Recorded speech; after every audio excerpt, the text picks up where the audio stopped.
വുഹാനിൽ നിന്നുള്ള ഒരു ശാസ്ത്രജ്ഞ, അവർ അമേരിക്കയിൽ ഇപ്പോൾ പിടിയിലായിരിക്കുകയാണ്. അവരുടെ കയ്യിൽ സംശയകരമായിട്ടുള്ള പല വസ്തുക്കളും കണ്ടെത്തിയിരിക്കുന്നു. എന്താണ് സാറേ, പുതിയൊരു വൈറസോ അപകടമോ എന്തെങ്കിലും ഉണ്ടോ? നമ്മൾ നേരത്തെ ചർച്ച ചെയ്തിട്ടുള്ളതാണ്. അവിടെ ഫംഗസുമായിട്ട് വിളകൾക്ക് നാശം ഉണ്ടാക്കുന്ന ഒരു യുവാവിനെയും യുവതിയെയും മിഷിഗൻ യൂണിവേഴ്സിറ്റി ഓഫ് മിഷിഗനിൽ ജോലി ചെയ്യുന്ന ഒരു യുവതി, അവരുടെ കാമുകൻ, ഈ കാമുകൻ മറ്റേ ഫംഗസുമായിട്ട് അല്ലേ, വിളകൾ നശിപ്പിക്കുന്ന ഫംഗസുമായിട്ടൊക്കെ വന്നു. ഇതിപ്പോൾ എന്താന്ന് വെച്ച് കഴിഞ്ഞാൽ, ഈ മിഷിഗൻ യൂണിവേഴ്സിറ്റിയുമായിട്ട് ബന്ധപ്പെട്ട അന്വേഷണം നടക്കുമ്പോഴായിരിക്കണം ഇവരെ പറ്റിയിട്ടുള്ള വിവരങ്ങൾ കിട്ടിയിരിക്കുന്നത്.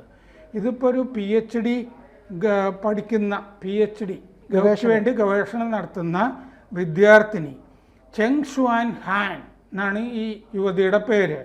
അവർ ഡിട്രോയിറ്റ് എയർപോർട്ടിൽ ചൈനയിൽ നിന്ന് വന്നിറങ്ങുമ്പോഴാണ് പിടിച്ചിരിക്കുന്നത്.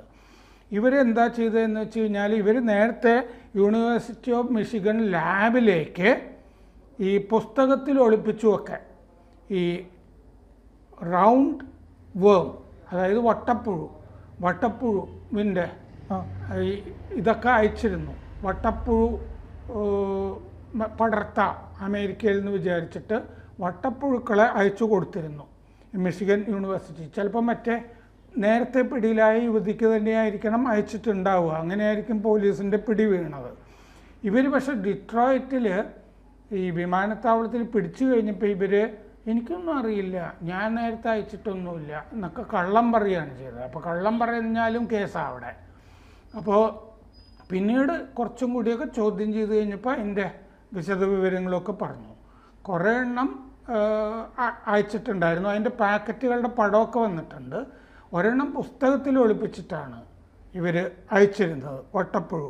ഈ വട്ടപ്പുഴു എന്ന് പറയുന്നത് എന്താണ്, പാരസൈറ്റാണ്.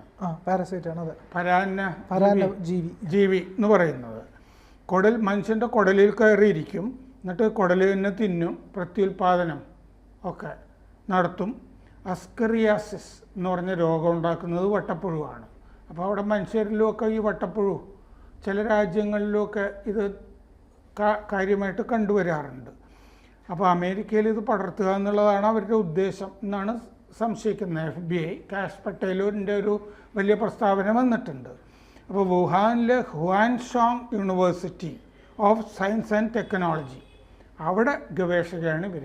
വുഹാൻ എന്ന് പറഞ്ഞാൽ തന്നെ സംശയാസ്പദമായ സ്ഥലമാണ് ചൈനയെ സംബന്ധിച്ച്. അപ്പോൾ വന്ന ഉടൻ FBI അറസ്റ്റ് ചെയ്തു 8-ാം തീയതി, കഴിഞ്ഞ ദിവസം ജൂൺ 8. അപ്പോൾ ഇത് 3-ാമത്തെ അറസ്റ്റാണ്. നേരത്തെ കമിതാക്കളെ അറസ്റ്റ് ചെയ്തു, ഇത് 3-ാമത്തേത്. ഇവരൊക്കെ ഈ ചൈനീസ് കമ്മ്യൂണിസ്റ്റ് പാർട്ടിയിൽ അംഗങ്ങളാണ്. അപ്പോൾ പാർട്ടിയുടെ തീരുമാനമായിരിക്കുമല്ലോ അമേരിക്കയെ നമ്മളിങ്ങനെ ശരിപ്പെടുത്തണം എന്നുള്ളത്. കമ്മിറ്റിയൊക്കെ ചേർന്നിട്ട് അത് ഈ സഖാവ് പോയിട്ട് അത് ചെയ്യേ, ഈ സഖാവ് പോയിട്ട് ഇത് ചെയ്യേ.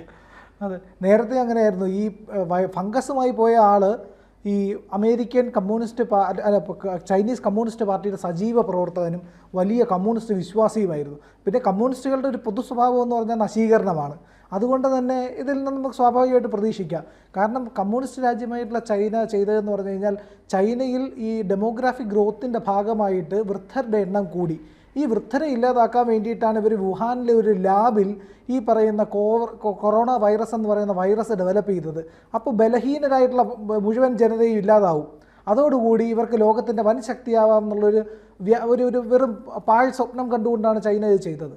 അതെ, അവർ മറ്റേ ഈ ഫംഗസിൻ്റെ കാര്യത്തിലും നേരത്തെ അവർക്ക് ആ യുവതിക്ക് തന്നെ ഇതേപ്പറ്റി ധാരണയൊക്കെ ഉണ്ടായിരുന്നു. ഇയാൾ ഗവേഷകനായിട്ട് വന്നിരുന്നു. ഇവർ ഒരുമിച്ച് നേരത്തെ ഗവേഷകരായിട്ട് ചൈനയിൽ ജോലി ചെയ്തവരുമൊക്കെ ആയിരുന്നു. അപ്പോൾ അയാൾ ഇതുപോലെ വന്നിറങ്ങിയപ്പോഴാണ് പിടിച്ചത്. അയാൾ നേരത്തെ അവിടെ ജോലി ചെയ്തിട്ടുണ്ടായിരുന്നു ഈ യുവതിയുടെ കൂടെ തന്നെ മിഷിഗൻ യൂണിവേഴ്സിറ്റിയിൽ. അപ്പോൾ ഈ ഫംഗസ് ഈ വിളകളെ നശിപ്പിക്കും. കാരണം അയാളുടെ മൊബൈലിൽ തന്നെ അതുമായി ബന്ധപ്പെട്ട പാത്തജൻസ് അതിനെപ്പറ്റി ഇട്ടുള്ള ലേഖനങ്ങളുമൊക്കെ മൊബൈലിലുമൊക്കെ ഉണ്ടായിരുന്നു. അയാളുടെ ഗവേഷണ വിഷയവും ഈ ഇങ്ങനെ വിളകൾ നശിപ്പിക്കുന്ന കീടങ്ങളും ഫംഗസുകളും ഒക്കെ തന്നെയായിരുന്നു. അതേപ്പറ്റി ധാരണ ഉണ്ടായിരുന്നു. അപ്പോൾ ചൈനയിലെ മൊത്തം വിളകൾ കൃഷിയൊക്കെ നശിപ്പിക്കുക എന്നുള്ള ഒരു വശം. ഇത് മനുഷ്യരുടെ കുടലിലേക്ക് വട്ടപ്പുഴുവിനെ കയറ്റി വിടുക എന്നുള്ള പരിപാടി. അപ്പോൾ ചോദ്യം ചെയ്തപ്പോൾ ഇവർ ഈ 4 പാക്കേജുകൾ ഇയാൾ ആ ലാബിലേക്ക് ഈ സ്ത്രീ ഇപ്പോൾ വന്ന യുവതി അയച്ചിട്ടുണ്ട്. പിന്നെ ഈ സംഗതി അമേരിക്കയിലേക്ക് കൊണ്ടുവരണമെന്നുണ്ടെങ്കിൽ സ്പെഷ്യൽ ഇമ്പോർട്ട് പെർമിറ്റ് വേണം, ഇറക്കുമതിക്ക് പ്രത്യേക അനുമതി വേണം. ഇതൊന്നും ഇല്ലാതെയാണ് ഇത് ചെയ്തിരിക്കുന്നത്. ഒരെണ്ണം പുസ്തകത്തിലും ചോദ്യം ചെയ്തപ്പോൾ നിഷേധിച്ചു. ഇലക്ട്രോണിക് ഡിവൈസുകൾ, ഇവരുടെ ലാപ്ടോപ്പോ മൊബൈലോ, അതിൽ നിന്നൊക്കെ ഇതിൻ്റെ വിവരങ്ങൾ ഡിലീറ്റ് ചെയ്തിട്ടുണ്ട്. അപ്പോൾ ചോദ്യം ചെയ്യുമോ എന്നുള്ളൊരു സംശയം അവർക്ക് തന്നെ ഉണ്ടായിരുന്നു. വരുന്നതിന് ദിവസങ്ങൾക്ക് മുമ്പാണ്, കുറച്ച് ദിവസങ്ങൾക്ക് മുമ്പ് മാത്രമാണ് അത് ഡിലീറ്റ് ചെയ്തിരിക്കുന്നത്. ചൈനീസ് പാർട്ടിയുടെ തീരുമാനമാണ് അമേരിക്കയിലെ ഈ അക്കാഡമിക് സ്ഥാപനങ്ങളിൽ നുഴഞ്ഞു കയറി അട്ടിമറി ഉണ്ടാക്കുക എന്നുള്ളത്. അതിൻ്റെ ഭാഗമായിരുന്നു ഇത്. അതുപോലെ ഈ കഴിഞ്ഞ ആഴ്ച യുവാൻ കിങ് ജിയാൻ എന്ന് പറഞ്ഞ യുവതിയെയും boyfriend Xuan Yong Liu, boyfriend, രണ്ടുപേരെയാണ് അറസ്റ്റ് ചെയ്തിരുന്നത്. അവർ വിള നശിപ്പിക്കുന്ന ഫംഗസും ആയിട്ട് വന്ന ആളുകളാണ് അവർ.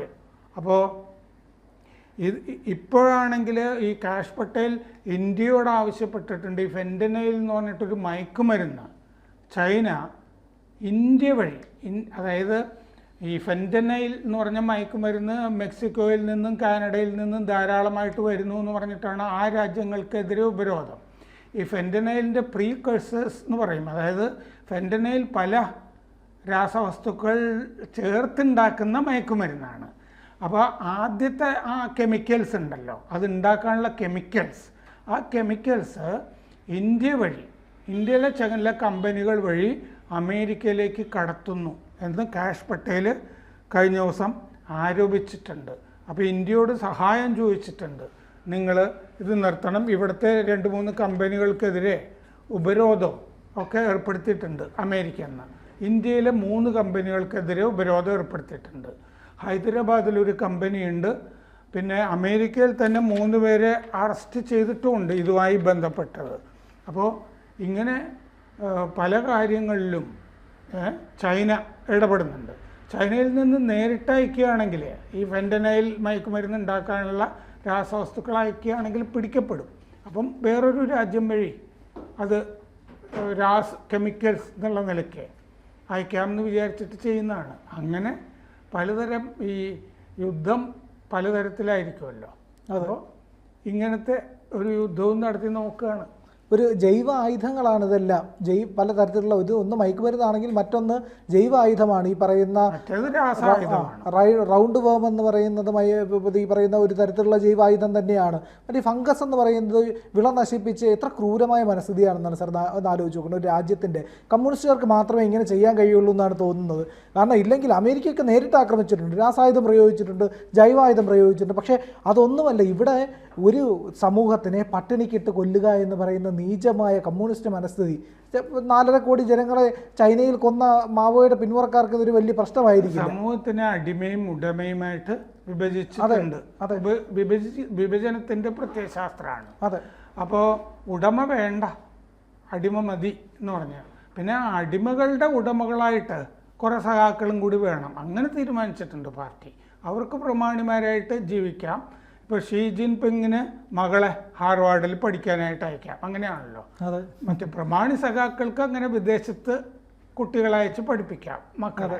മറ്റേ പോസ്റ്റർ ഒട്ടിക്കുക, കൊടി പിടിക്കുക, അടികൊള്ളുക, അതെ, അങ്ങനത്തെ പരിപാടിയായിട്ട് നടക്കുക. അതായത് പാർട്ടി ആണെങ്കിലും ഒരു പ്രമാണി വർഗവും ഉണ്ടാവും, അടിമയും ഉടമയും ലോകത്ത് എപ്പോഴും ഉണ്ടാവും.